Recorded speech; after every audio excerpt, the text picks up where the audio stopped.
Hi everybody and welcome to Des and Lauren. Today we are exploring another constitutional court challenge over the Electoral Act. And this is something I've spoken about at length in the past. The fact that we want a new way of electing our leaders in the country. And this specific bill, as I've mentioned before, is a complete farce. It's a complete contradiction of what we actually want. And maybe, Lauren, maybe you should say what we want before we first discuss what is happening here and why this is problematic. Well, without going into too much detail, we don't want political parties to be represented in government anymore. We believe that we should do away with political parties and every single person should vote for their own candidate that's geographically based to go to parliament. And people, most importantly, should vote for the most important public representatives, and that is the president of the country. That's something we don't vote for as people, as individuals. That's decided in National Assembly. And the same would be for all the mayors as well. So what we're seeing in this Electoral Amendment Act isn't anything to do with direct elections, nor is it anything to do with making our democracy better. It's a complete mess, actually. And we have some history with this mess, don't we? Well, firstly, the problem is you're asking representatives that got their jobs through political parties to vote to try and make political parties less relevant. Well, yeah, it's actually so farcical. The fact that you would expect the very people that have been elected illegally, as the Concord said that the Electoral Act is illegal and unconstitutional. Mm-hmm. So they were unconstitutionally and illegally elected to positions. You're asking these people to now do away with their comfort, with their position, and actually enact a bill or a law that would change their own comforts. Therein lies the first problem. I need some method to resolve this issue, which shows us a problem with the Constitution. Definitely. As we've stated before, a lot of elected representatives, if not most, I don't think they would have their positions, elected positions, if it wasn't for the parties that they worked for, because of how toxic the current political system is. So, many years ago, not that many years ago, quite a few years ago, there was a application for a change to the Electoral Act. And that was headed by, might need some correction, but at least I know of Michael Louis and also the New Nation movement, of whom I was in contact with at the time. And I went to quite a few of their meetings about this new electoral bill that they wanted to put forward, but there was never any real detail with regards to how they want to change it. But the how is not as much of, how they want to change the bill isn't as much of a problem as the strategy used. And this is where the that I started and this ideology completely part ways, because here is a man and an organization using a flawed legal system to try correct a flawed electoral system. That's a strategy not based on any foundational strength whatsoever. And this is why we're sitting with the situation. Well, I always say we need to look at the evidence. So you were proven correct. The current bill is a complete farce, and some political comedy commentators has called this a direct election bill when it's not. It has nothing to do with what we are trying to actually achieve in the country.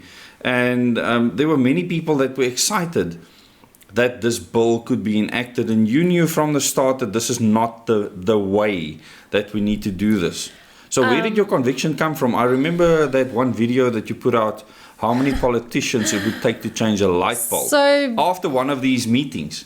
New Nation movement was gracious enough to invite me to many of their meetings. They tried to get all the political parties buy-in, and they specifically focus on... Even the unrepresented They ones. specifically focus on unrepresented parties. And yes, I just remember the one, it was just before the State of the Nation address in 2018 probably.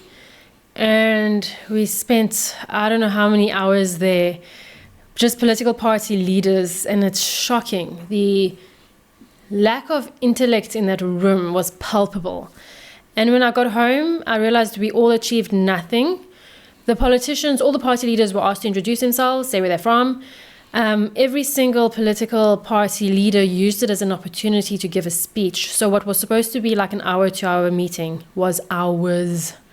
And it just shows you that people have self-appointed themselves to be spokespeople people for their constituents, but they actually have absolutely no ability. They don't understand the rules of engagement. They don't understand what's on the agenda, nothing. And it was just a very depressing moment. And I think it was a light bulb moment for you. Excuse the pun. So I made this joke. What was the joke? How many politicians does it take? Does it take to change a light bulb?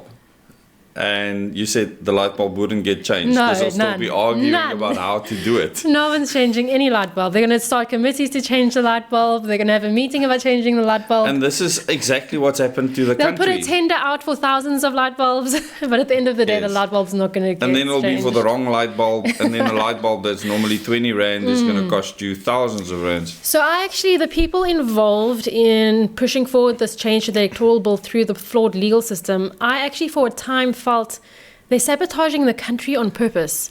Because what's going to happen in 2024 now? Whatever happens, whatever changes take place to this bill, I believe and hope that the elections do proceed, no matter what happens with the bill itself. Whatever takes place, there's going to be people unhappy. And then what if the elections get declared unconstitutional? Then we're going to be left in a situation where we are not governed. And you might say we're not governed right now, but internationally, our government is recognized as legitimate. Correct. That is and having that international recognition of a legitimate government preserves It stops other slithers people from of running in here sovereignty. and taking over, doesn't it? It does. So there is method to the madness, and especially the plan that you've put forward. Well, let me just talk about that. This is my mindset. You don't attack a flawed system with another flawed system. It just doesn't make any sense. I've never had faith in the legal system, and I've never had faith in the political system, and I've never had faith in any of the other systems, educational, whatever, that govern the society that we live in. And so with the organic humanity movement and looking at the constitution of the country and looking at the constitution of the country, I thought to myself, how can we do this in a way that would minimize conflict as much as possible and keep the hungry wolves at bay? And And so, maintain civility, I suppose, as much as possible. yes, Parliament, you have to look at what Parliament can do. Parliament, the National Assembly passes laws. National Assembly can also change the constitution of the country if there's a 70 or 75% vote for that change to take place. And people, taxpayers countrywide, have been shivering in their boots every time the ANC got close to that number. And it just proves to you that, yes, it is absolutely possible. It's something that people have wanted to avoid for most of our democracy. But we can actually change the electoral bill through changing the constitution and changing the system entirely, changing the government structure. And that's why I think it's better to work with the system you currently have. Instead of replacing a flawed system with another flawed system, work with the flawed system you have, use its weaknesses against that system until you get to the point where you can legitimately make the changes you want to. This is a solution that takes time, and a lot of people are very impatient. But They want unfortunately, everything now. It's brat mentality. Unfortunately, I think the best solutions do take time.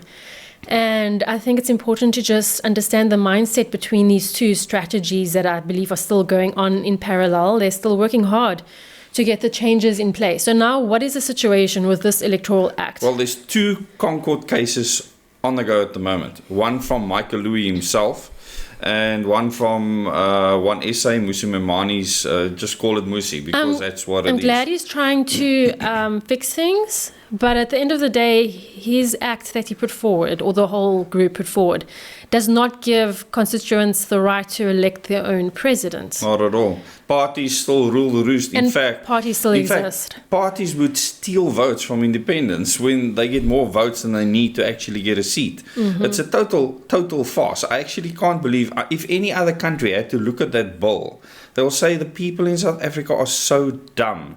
And the people in Parliament are. That's why you believe that you couldn't let Parliament create this bill. And that's actually someone involved in government. I won't say who they are for fear of them losing their jobs, but they said this is the same as, because they are involved in this. They said it's the same as wolves making laws for sheep. Yeah. Independent candidates being the sheep and wolves being the parties. And I think that's 100% correct. Yeah, absolutely. And people in the IEC are extremely worried, because these Concord challenges could challenge the fact that the elections actually take place. And rightfully so. because we don't have a proper electoral system right now. However, the method that's being used, it does look like subversion, doesn't it? Because at the end of the day, for stability in the country, elections should go ahead, and the Concord would want elections to go ahead. So the Concord is pitted against itself right now. If those that are proposing the new electoral amendment bill is put forward, all it is, they just want amendments to it now. If they could foresee everything that's going to take place in the election time, I wonder if they would still want to go ahead with it, because what we're going to have here, unfortunately, and I'll just read it quickly, this is where it becomes completely unconstitutional. To be elected to the National Assembly, the names must equal 15% of the number of votes required to obtain a seat for that region in the preceding election. So you need to now go and get names. These numbers are scary. The independent candidate has to go and get a certain amount of signatures with a person's ID number, a signature, their name, so the IEC can verify this. Now, I don't know where they're going to get the workers to do all this verification. So already there's about 600 parties, under 600 parties in South Africa, registered at various levels. They might just be registered nationally or provincially or locally. To be registered nationally and provincially, I had to go through this with OM when I registered with the IEC. We had to collect 500 signatures to be registered nationally. And they were all checked and verified. Having going through that process, getting those 500 signatures gave OM the opportunity to become registered and then get an absolute unlimited amount of seats depending on how many votes we get. Now, one independent needs to get up to 13,200 votes. Well, 13,800 not votes, signatures. In Gauteng. Signatures. So just to explain what these signatures are, they're not votes. When I did it as OM, I was literally just asking people, do you agree that you think OM can exist as a political party in South Africa? It's not voting, it's just agreeing that we should exist. The independents will have to do the same thing. They're asking South Africa, do you agree that I should have a right to contest the elections? That's all they're doing. And so to require 13,200 signatures is 13,800 in Gauteng. So it'll be different depending on where. But they're all over 10,000. 10,000, 11,000, 13,000. I mean, this is insane. It took OM, and I was very inexperienced in, I suppose, advocating for a brand new vision and idea and talking to strangers. So that took 3 months. It took 3 months to get those signatures. That's 500. 500. So none of these people, if they go at that rate, will even achieve it if they get started now. I mean, you need time to campaign as well, not just to get signatures. So I think what's happened is the parties created this bill and they're just laughing. And they are saying, yes, you wanted this, now you've got it, suckers. Now eat humble pie. And at the end of the day now, these two Concord challenges, very valid challenges, it doesn't stop the fact that this looks like total subversion, because this is not the way to change things. It doesn't work. The plan you came forward with foresaw all of these issues. You already knew that this was going to happen. Unfortunately, I think those involved did have legal experience and similar type things, and I think that created a bias maybe. Do you think, let's use the legal system? But I've never trusted the legal system. How's that worked out since 2019 and 2020? I have no idea. Not very well. So, One SA wants the number of signatures to go down to 1,000 for all candidates, just for these elections. I'd say that's reasonable. Yeah. I would be in agreement with that. Yeah, 1,000 across the board for all provinces.